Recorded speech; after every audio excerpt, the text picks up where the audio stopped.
मैं हूं मधु और स्वागत है आपका मेरे चैनल ट्विंस मामा में। आज मैं आपसे एक बहुत ही कॉमन क्वेश्चन के बारे में बात करने वाली हूं जो अक्सर महिलाओं के मन में आता है। अगर एक महिला को पहली डिलीवरी सिजेरियन सेक्शन के थ्रू हुई है, फिर उनके दिमाग में ये ख्याल रहता है कि उन्हें कितने टाइम का एक गैप लेना चाहिए before planning the second baby. Experts ये कहते हैं कि आइडियली 1 से 3 साल का गैप तो होना ही चाहिए और मिनिमम 6 मंथ्स का गैप तो होना ही चाहिए before the second child's conception. ऐसा कहा क्यों जाता है, चलिए समझते हैं शॉर्ट में आज के वीडियो में। पहली बात तो ये होती है कि प्रेगनेंसी के दौरान एक महिला के शरीर में कई हार्मोनल चेंजेस होते हैं। मैंने आपको अपने कई वीडियोस में इस बारे में बताया भी हुआ है। और एक महिला का डिलीवरी के बाद, चाहे वो वजाइनल डिलीवरी हो या सिजेरियन सेक्शन, उसके आगे फिर से प्री प्रेगनेंसी स्टेट में जाने के लिए कम से कम मिनिमम 1 से 1.5 साल तो लग ही जाते हैं।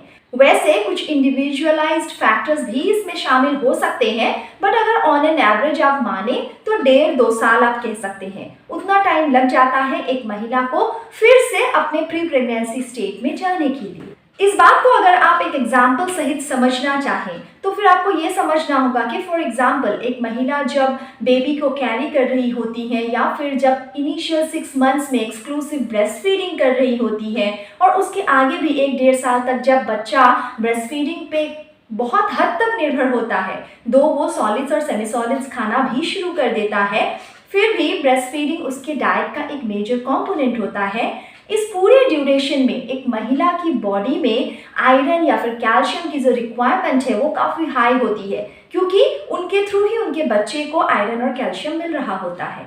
तो बहुत सारे ऐसे केसेस होते हैं जब एक महिला के बॉडी में आयरन और कैल्शियम की कमी भी पाई जाती है। तो एक महिला का pre pregnancy state of iron and calcium reservoirs को वापस लाने में 1-1.5 साल का मिनिमम टाइम लग जाता है। इसीलिए कहा जाता है कि अगर आप सेकेंड बेबी प्लान कर रहे हैं तो बेहतर है 1-1.5 साल तो मिनिमम आप वेट करें ही। सी सेक्शन की अगर हम बात करें, सिजेरियन सेक्शन क्या होता है मैंने अपने प्रीवियस वीडियो में आपको बताया हुआ है।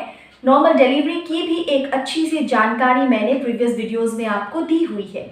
अगर आप इन दोनों टाइप ऑफ डिलीवरीज या मोड ऑफ डिलीवरीज को कंपेयर करें, जो सबसे बड़ा नेगेटिव इफेक्ट होता है सिजेरियन सेक्शन में वो ये है कि इसमें आपके यूट्रस के ऊपर एक चीरा लगता है, एक कट लगता है थ्रू सेवरल लेयर्स, और इस घाव को सूखने में, हील होने में, स्कार टिश्यू को अच्छे से सुलझने में काफ़ी टाइम लगता है। और यूट्रस का जो स्ट्रेंथ है वो वापस आने में भी थोड़ा सा टाइम लग जाता है। इसीलिए अगर आपकी डिलीवरी सिजेरियन सेक्शन के थ्रू हुई है, ये एक एडिशनल फैक्टर होता है कि यूट्रस का जो हीलिंग है या स्ट्रेंथ है उससे वापस आने में भी थोड़ा टाइम लगता है। तो अगर सी सेक्शन हुई हो तो बेहतर है आप 2 से 2.5 साल तक एटलीस्ट वेट करें before conceiving the next baby. मैं एक ट्विन मॉम हूँ और अपने बच्चों को बड़े करने के इस 3 साल के तजुर्बे से आपको बस यही कहूँगी कि जब 2 बच्चे होते हैं आपके, उनके नीड्स को फुलफिल करना एक बहुत चैलेंजिंग एफर्ट होता है। अगर आपके बच्चे ट्विंस नहीं भी हैं और इन क्विक सक्सेशन आ जाते हैं, जब आपका पहला बच्चा लैक्टेशन के थ्रू गुजर ही रहा होता है, आप दूसरा बेबी कंसीव कर लेती हैं और कभी कभार आपके मन में ये क्वेश्चन आता है कि क्या मैं लैक्टेशन कंटिन्यू कर पाऊंगी थ्रू आउट माई प्रेगनेंसी। कभी कभार ये पॉसिबल नहीं होता बहुत सारे फैक्टर्स की वजह से।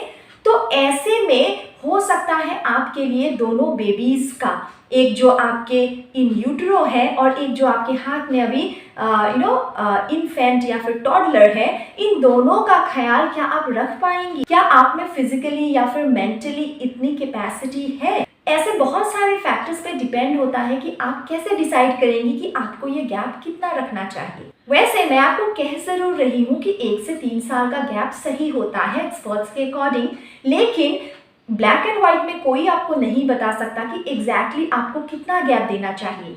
ये डिपेंड करेगा आपके हेल्थ स्टेटस पे, आपके एज पे, कि अगर आपकी एज ऑलरेडी 35-36 हो चुकी है फर्स्ट प्रेगनेंसी के दौरान और आप चाहती हैं कि एक और बेबी शामिल हो आपकी ज़िंदगी में, तो शायद ये 3 साल वेट करना आपके लिए पॉसिबल नहीं होगा। तो इस तरीके के कई फैक्टर्स आ सकते हैं। आपकी प्रीवियस प्रेगनेंसी कैसी रही है, क्या उसमें कोई कॉम्प्लिकेशंस आए थे, तो अपने डॉक्टर से बात कीजिए। वो आपको शायद कुछ टेस्ट एंड स्कैन्स के लिए भी कहें और वो आपकी हिस्ट्री सब कुछ समझकर आपको एक एप्ट टाइम का बता सकते हैं। सी सेक्शन के बाद अगर आप मिनिमल 1.5-2 साल का एक गैप रखती हैं, इससे एक और फ़ायदा ये होता है कि आपका नेक्स्ट जो डिलीवरी होगा उसके वेजाइनल बर्थ होने के चांसेस भी काफ़ी हद तक बढ़ जाते हैं। मतलब पहले सी सेक्शन के बाद अगर आप दूसरी बार ये चाहें कि आप नॉर्मल डिलीवरी का ट्राई करें, फिर बहुत ज़रूरी है कि पहला स्कार टिश्यू अच्छे से हील हो गया हो, तभी आप सेकेंड डिलीवरी में वेजाइनल बर्थ का सोच सकती हैं या फिर नॉर्मल डिलीवरी का सोच सकती हैं। वरना आपके यूट्रस पे इतना ज़्यादा प्रेशर पड़ेगा कि हो सकता है वो टाँका ही खुल जाए। इसीलिए अगर आपने सी सेक्शन के थ्रू पहली डिलीवरी की है और नेक्स्ट कंसेप्शन आपका 1.5-2 साल से पहले हो गया हो, तो फिर बहुत हद तक यही पॉसिबल होता है कि आपकी नेक्स्ट डिलीवरी भी सिजेरियन सेक्शन ही होगी। और जो महिलाएं सी सेक्शन के थ्रू गुजरी हैं उनको ही पता है कि सी सेक्शन एक मेजर एब्डोमिनल सर्जरी है और इससे उभरना या फिर रिकवर करना एक काफ़ी लॉन्ग एंड टायरिंग प्रोसेस है। पहले सी सेक्शन के बाद नेक्स्ट टाइम जब भी आप कंसीव करती हैं तो आपके लिए और ज़्यादा ज़रूरी हो जाता है कि डॉक्टर की निगरानी में इस प्रेगनेंसी में आगे बढ़ें। जो भी आपके डॉक्टर्स टेस्ट स्कैन्स करने को कहते हैं उनको रेगुलरली करवाएं, क्योंकि हो सकता है पहला जो सी सेक्शन था उसका स्कार टिश्यू प्लेसेंटा से चिपक जाए और कुछ कॉम्प्लिकेशंस लाए जैसे प्लेसेंटल अब्रप्शन। और ये माना जाता है कि एक सी सेक्शन के बाद नेक्स्ट टाइम जब एक महिला कंसीव करती है तो उनके बच्चे का लो बर्थ वेट होने का चांस भी काफ़ी ज़्यादा होता है। तो इसीलिए मैं कह रही हूँ कि डॉक्टर की निगरानी में सारे टेस्ट एंड स्कैन्स करवाना बहुत ही ज़रूरी हो जाता है। कुछ सर्कमस्टेंसेस हो सकते हैं जब आप इस 1.5-2 साल का गैप या फिर 3 साल तक का गैप नहीं रख सकती। फॉर एग्जाम्पल शायद ऐसा है कि आपकी एज बहुत ज़्यादा है या फिर आपके पहले प्रेगनेंसी का आउटकम सही ना रहा हो, मतलब शायद वो बेबी सर्वाइव ना कर पाया हो किसी वजह से।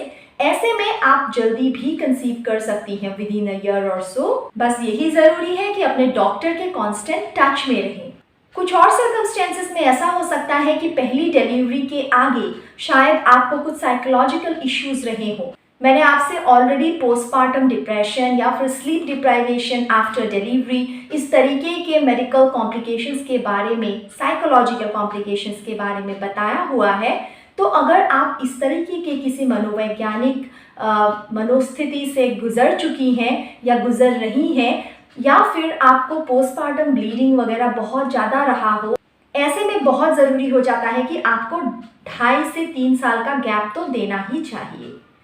तो बस मेरा यही कहना है कि ये इंडिविजुअल पे डिपेंड करेगा कि उनको नेक्स्ट प्रेगनेंसी कब प्लान करनी है। लेकिन अगर हम एक जनरल एडवाइस माने एक्सपर्ट्स के द्वारा दिए गए तो वो ये कहते हैं कि आपको मिनिमम 1 to 3 years वेट करना चाहिए, डिपेंडिंग ऑन आपकी हेल्थ स्टेटस कैसी है, आपका एज कैसा है, आपकी मेडिकल हिस्ट्री कैसी है, प्रीवियस प्रेगनेंसी कैसी रही है, उससे आपकी जो रिकवरी है वो कैसी रही है। आई होप इस वीडियो ने आपको एक आइडिया दिया होगा कि आपको किन फैक्टर्स का ध्यान रखना चाहिए before planning the next child.